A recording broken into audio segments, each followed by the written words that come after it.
नमस्कार. स्वयंपाकघर निलिमा किचनमध्ये आज आपण अगदी झणझणीत गावरानी पद्धतीने अगदी छान अशी मसालेदार छोल्यांची भाजी कशी बनवायचं ते आज आपण बघणार आहोत. तुम्ही बघू शकाल जेवढी दिसायला भाजी आपली सुंदर दिसते अगदी तशीच अगदी छान चविष्ट ती तयार देखील झाली. चला आपण कशा पद्धतीने ही भाजी बनवायचं ते बघणार. सर्वप्रथम काय करायचं, 5 ते 6 तास आपण छोले हे भिजून घ्यायचे.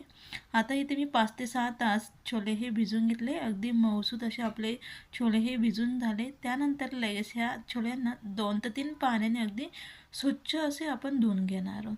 तर 2 ते 3 पाण्याने स्वच्छ धुवून याच्यातलं संपूर्ण पाणी हे निथळून घेतले. त्यानंतर एक कुकर या किंवा कढईमध्ये देखील आपण शिजवले तरी काही हरकत नाही. लगेच धुतलेले संपूर्ण छोले आपण ह्या कुकरमध्ये आता काढून घेऊया. तर कुकरमध्ये आपले छोले काढल्यानंतर लगेच याच्यामध्ये हलकेसे आपले छोले बुडेपर्यंत आपण यामध्ये पाणी हे टाकून घ्यायचं. पाण्याचं प्रमाण थोडंफार जास्ती कमी झालं तरी काही हरकत नाही. त्यानंतर लगेचच काय करायचं, यामध्ये आपण चवीनुसार मीठ, भाजीला लागणारं मीठ आता आपण टाकून घेणार आहोत. छोले शिजताना आतमध्ये त्यांचं छान मीठ जाईल आणि त्यामुळे आपले छोले देखील अगदी चवीला छान लागतात. लगेचच यामध्ये अगदी थोडीशी हळद देखील आपण टाकून याला व्यवस्थित मिक्स करून घेऊया. मिक्स करून झाल्यानंतर लगेचच याचं झाकण लावून मंद आचेवरती 2 शिट्ट्या आपण आता करून घेणार आहोत. जर तुम्ही फुल आचेवरती करून घेणार असाल तर 3 करून घ्या आणि मंद आचेवरती करणार असाल तर 2 शिट्ट्या आपण करून घ्यायचं. आता आपल्या इकडे छोले शिजत आहे. त्यानंतर लय साईडला आपण त्यासाठी लागणारा मसाला हा तयार करून घेऊया. मसाला बनवण्यासाठी काय करायचं, सर्वात आधी पॅन किंवा कढई तवा गरम करून घ्या. त्यामध्ये लगेच अगदी थोडंसं तेल आपण टाकून घ्यायचं. तेलामुळे आपला कांदा हा लवकर परतला जातो, म्हणून इथे तेलाचा वापर करा. लई बारीक चिरून घेतलेले मध्यम आकाराचे 3 कांदे आपण आता यामध्ये भाजून घेणार. अशा पद्धतीने अगदी बारीक असे काप करून घ्या. काप अगदी बारीक असल्यामुळे आपला जो कांदा असतो अगदी लवकर तो भाजून तयार होतो. डायरेक्टली आपण अख्खा कांदा देखील गॅसवरती भाजून वापरला तरी काही हरकत नाही. तर अशा पद्धतीने मंद आचेवरती कांदा हा आपल्याला अगदी एकसारखा छान हलकासा ब्राऊन कलर येईपर्यंत याला परतून घ्यायचा. आता आपला हा कांदा देखील परतून झाला आहे. त्यानंतर लगेच याच्यामध्ये अर्धा वाटी बारीक किसून घेतलेलं खोबऱ्याचं प्रमाण गरजेनुसार, आवडीनुसार कमी जास्ती केलं तरी काही हरकत नाही. याला देखील हलकासा ब्राऊन कलर येईपर्यंत आता आपण परतून घेणार आहोत. म्हणजे ह्या पद्धतीने आपण भाजून घेतला आहे. त्याला हलकंसं गार करून नाही मिक्सरच्या भांड्यामध्ये काढून घेतलं आहे. त्यानंतर त्यामध्ये एक हिरवी मिरची, बारीक चिरलेला टोमॅटो, 5 ते 6 लसणाच्या पाकळ्या, बारीक चिरलेली कोथिंबीर, 1 इंचीचा आलाचा तुकडा आणि अगदी थोडंसं पाणी घालून आता आपण मिक्सरला याचं वाटण हे तयार करून घ्यायचं. जेवढं कमीत कमी पाण्यामध्ये आपल्याला वाटण तयार करता येईल तेवढं छान असं आपलं वाटण हे तयार होईल. आता आपलं वाटण देखील तयार झालं आहे. लगेच कुकरच्या देखील 2 शिट्टे देऊन अगदी परफेक्ट असे जे आपले छोले होते ते देखील शिजून तयार झाले. तुम्ही बघू शकाल हात लावतात लगेचच आपला छोले जो आहे तो अगदीच दाबला जातो आहे. म्हणजे अगदी परफेक्ट असे आपले छोले देखील शिजून तयार झाले आहे. त्यानंतर काय करायचं, याच्यातले थोडेसे छोले घ्यायचे. लगेचच याला मिक्सरच्या भांड्यामध्ये काढून यामध्ये देखील आपण आता पाणी घालून याचं वाटण तयार करून घेणार. जेवढे आपल्याला ग्रेव्ही घट्टसर करायची असेल त्या अंदाजानुसार आपण इथे छोल्यांचा वापर करा.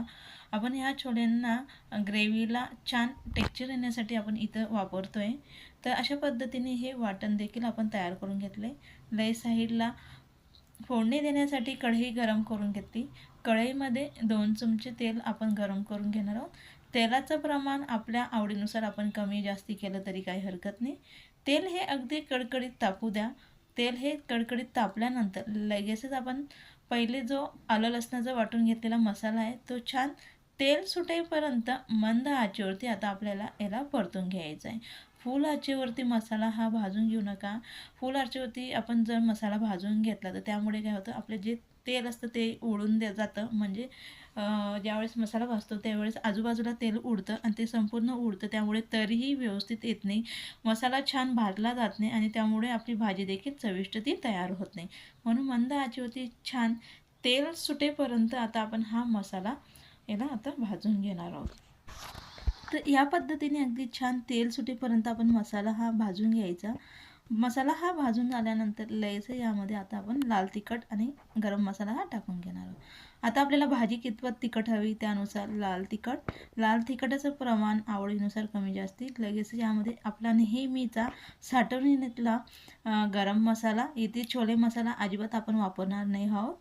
तर इथे मी गरम मसाला घातला आहे। त्यानंतर काय करायचं, मसाल्याला व्यवस्थित आपला वाटणमध्ये मिक्स करून घ्या।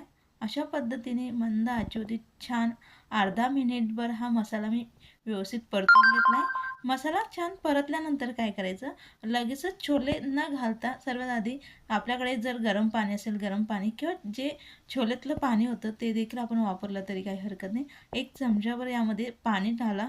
पाणी घातल्यानंतर त्याला व्यवस्थित मिक्स करा। मिक्स करून झाल्यानंतर पुन्हा आणखी 1 मिनिटभर त्या पाण्यामध्ये आपण हा मसाला शिजवून घ्यायचा। तर तुम्ही बघाल मसाला अगदी छान शिजला आहे आणि त्यामुळे अगदी छान तरी देखील सुटली। त्यानंतरच आपण यामध्ये लय ते शिजवलेले आपले छोले आणि जे होतं आपलं पाणी ते संपूर्ण आपण यामध्ये टाकून घेतलं आहे। यामध्ये आपण आणखी पाणी जर आपल्याला ॲड करायचं असेल गरजेनुसार, आपल्याला कितपर्यंत आपल्याला ग्रेव्ही हवी त्यानुसार आपण पाण्याचं प्रमाण, पुन्हा आपल्याला भाजी किती घट्टसर पातळ हवी त्यानुसार आपण यामध्ये पाणीही ॲड करून घ्या। त्यानंतर लगेच याच्यामध्ये मी पाणी आता पुन्हा घातलं होतं, त्यामुळे यामध्ये थोडंसं मीठ हे घातलं आहे। त्यानंतर लगेच बारीक चिरून घेतलेली कोथिंबीर, अगदी थोडीशी कसुरी मेथी ही या पद्धतीने चुरून घाला। त्यामुळे अगदी छान अशी आपली भाजीचा वास तर येतो, पण तेवढीच चविष्ट देखील ती तयार होते। तर याला व्यवस्थित मिक्स करून घ्यायचं। आता आपण याला व्यवस्थित मिक्स करून घेऊया। मिक्स करून झाल्यानंतर आता मंद आचेवरती याला छान ह्या पद्धतीची उकळही घेऊ द्यायची। भाजीला आता आपली उकळ आली, त्यानंतर जे आपण छोल्यांचं वाटण तयार करून घेतलेलं ते आपण ह्यामध्ये टाकायचं। जर तुम्ही गार पाण्यामध्ये किंवा फोडणी दिल्यानंतर लगेच हे वाटण जर घालाल तर भाजीला कलर हा व्यवस्थित येत नाही आणि तरी देखील व्यवस्थित येत नाही आपल्या भाजीला। म्हणून भाजीला उकळ येऊ द्या आणि त्यानंतरच हे वाटण घाला। वाटण आपल्या अंदाजानुसार घाला, आपल्याला भाजी पातळ वगैरे कशी हवी त्यानुसार। तर इथे मी भाकरींसोबत ही भाजी खाणार आहोत आम्ही, म्हणून इथं जी भाजीचं टेक्स्चर म्हणजे ग्रेव्ही ती थोडीशी पातळ ही अशी ठेवली। त्यानंतर मंद आचेवरती 3 ते 4 मिनटं आपण भाजी ही शिजवून घेतली। तुम्ही बघाल तर अगदी छान अशी आपली छोल्यांची अगदी परफेक्ट गावरानी पद्धतीने अगदी झणझणीत मसाल्याची आपली छोल्यांची भाजी ही तयार झाली। नक्की तुम्ही ह्या पद्धतीने छोल्यांची भाजी ही करून बघा, अगदी छान अशी आपली भाजी ही तयार होते। जेवढी दिसायला सुंदर दिसते आपली भाजी, तेवढी अगदी चविष्ट ती आपली भाजी ही तयार झाली।